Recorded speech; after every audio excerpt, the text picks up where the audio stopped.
Poco X2 के लिए 16,000 का जुगाड़ किया था, अब सालों ने 2,000 बढ़ा दिया। हाँ भाई, तेरा दुख दर्द मैं समझ सकता हूँ। दोस्तों, क्या आप लोगों का भी यही हाल है?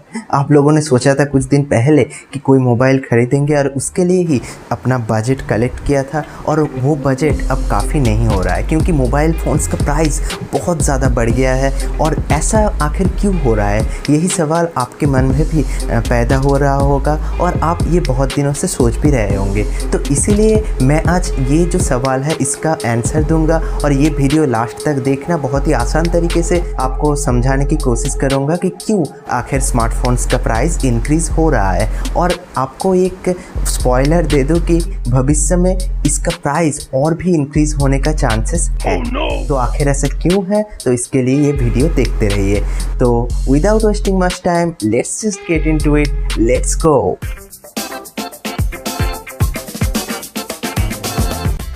तो स्मार्टफोन्स का प्राइस जो इंक्रीज़ हो रहा है, इसके पीछे मेनली दो रीज़न्स है। पहला रीज़न, स्मार्टफोन्स का जो जीएसटी यानी कि जो टैक्स सरकार को देना पड़ता था हर एक कंपनी को, वो था 12%, लेकिन अब वो बढ़ के हो गया है 18%, और वो टैक्स अभी बढ़ चुका है। और इसी के लिए कंपनीज़ को वो जो एक्स्ट्रा पैसे देने पड़ रहे हैं गवर्नमेंट को, वो किससे लेंगे? किससे भाई? हमसे ही लेंगे।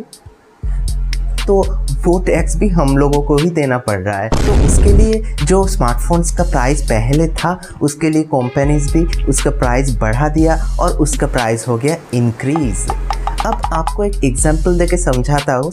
अगर किसी स्मार्टफोन का प्राइस होता है 10,000 रुपीज़, तो पहले उसका जो 12% जीएसटी था, उसके अकॉर्डिंग वो उन लोगों को, सरकार को देना पड़ता उस फ़ोन के लिए 1,200 रुपीज़। लेकिन अब जब 18% जीएसटी हो गया है, तो उसी फ़ोन के लिए उस कंपनी को देना पड़ रहा है 1,800 रुपीज़। तो यहाँ पर बस 10,000 रुपये का जो फ़ोन था, और मोर प्रिसाइजली जो फ़ोन आप लोगों को ख़रीदना पड़ता था 10,000 and plus 1,200 is equal to 11,200 rupees, वो फ़ोन्स अब आप लोगों को ख़रीदना पड़ रहा है 10,000 प्लस 1,800 रुपीज़, यानी कि 11,800। इसका मतलब है कि करीबन 600 रुपीज़ आप लोगों को एक्स्ट्रा देना पड़ रहा है। तो और इसके लिए ही कंपनी ने जो प्राइस पहले इंक्रीज़ किया था, और अब आप लोगों को देखने को मिल रहा है वो प्राइस और भी बढ़ गया है। तो इसी के लिए अब आप सेकेंड रीज़न में आते हैं।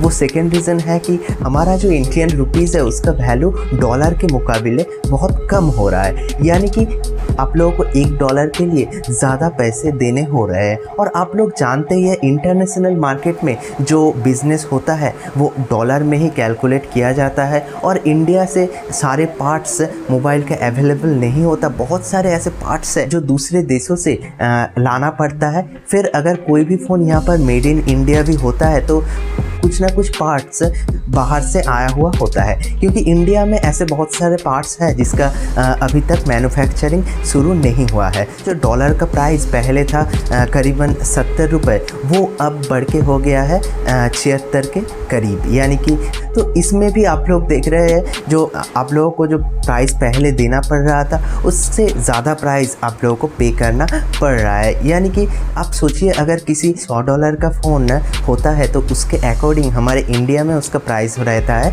7,000 रुपये। ऐसा पहले होता था। अब जब डॉलर का प्राइस बढ़ गया है, उसी फ़ोन का प्राइस आप लोगों को अब देना पड़ रहा है 7,500 रुपये, यानी कि 500 रुपये ज़्यादा। तो आप ऐसे ही कैलकुलेट कीजिए, अगर 10,000 का फ़ोन है तो और भी डॉलर का प्राइस उससे अकॉर्डिंगली ज़्यादा आप लोगों को पे करना पड़ेगा, और साथ ही में जो एक्स्ट्रा 6% जीएसटी बढ़ गया है, उसको भी आप लोगों को ही पे करना पड़ रहा है। तो इसी के लिए हर फ़ोन का प्राइस 20,000 के अंदर आप देखेंगे तो 1,000-2,000 रुपये बढ़ ही गया है। और जितना हाई फ्लैगशिप फ़ोन्स होता है, उसका प्राइस और भी ज़्यादा बढ़ गया है। आप लोग देखेंगे कि आईफोन 11 का जो पहले प्राइस था, वो था 65,000 के करीब, लेकिन अभी जब जीएसटी बढ़ गया है और साथ ही में डॉलर का वैल्यू भी रुपीज़ के मुकाबले बढ़ गया है, उसका प्राइस आप लोगों को अभी देना पड़ रहा है 68,300 रुपीज़। तो आप लोगों को इससे समझ में आ गया है कि यही दो रीज़न है जो स्मार्टफोन्स का प्राइस वो बढ़ रहा है इसी के कारण। और आप लोगों को बता दो जो इंडियन रुपीज़ का वैल्यू है वो डॉलर के मुकाबले और भी घटने का भविष्य में चांस है, क्योंकि ये जो कोरोना का परिस्थिति है और साथ ही में इंडिया का जो इकोनॉमी का हाल और भी ख़राब होने जा रहा है। तो आप लोग तैयार हो जाइए और भी पैसे खर्च करने के लिए। भाई कुछ करना भाई, मोदी जी से बात कर। भाई हम क्या कर सकते हैं बोलो, हम तो जो इन्फॉर्मेशन है वही दे रहे हैं, हम तो नहीं तुमको दे सकते एक्स्ट्रा 1000 रुपये 2000 रुपये। बात करता है, अब ऐसा परिस्थिति है तो हम क्या करें।